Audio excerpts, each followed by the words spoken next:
স্বামীর লাথিতে গৃহবধূর মর্মান্তিক মৃত্যু।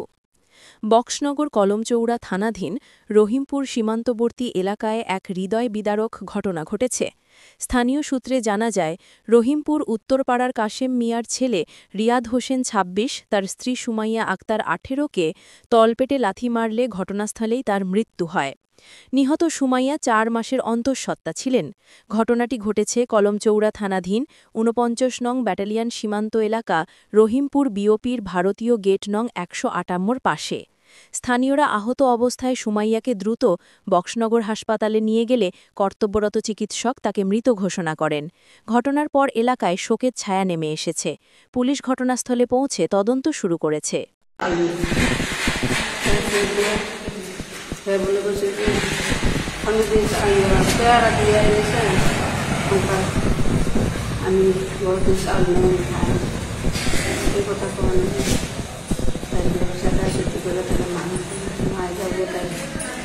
গুঁড়া দিছে গুঁড়া দিয়ে তারপর যেটা ব্লাড ভাঙতে আছে ব্লাড ভাঙে দিতে করছি এখন তো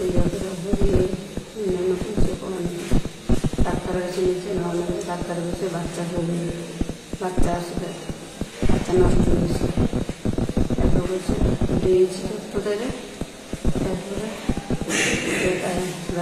বন্যাগুলো বড়ি আছে বড়ি খাওয়ালে বাচ্চা করে দিবি লোকটা জমে গেছে বড়ি খাওয়ালে বাচ্চা করে দিবি বাচ্চা বড়ি আনছে অন্য বাচ্চা এরপর বাচ্চা 2-3 দিন পরে বাচ্চা পড়ানোর পরে এই দিলে লাগিয়ে টিকা কেমনি মনে কত লাগবে লাগানো তাই জন্য হাড়ের তেলা দিয়ে হালাই দিচ্ছে হালাই দেওয়া তাই আমার দেখে গেছে আমার পরে আমি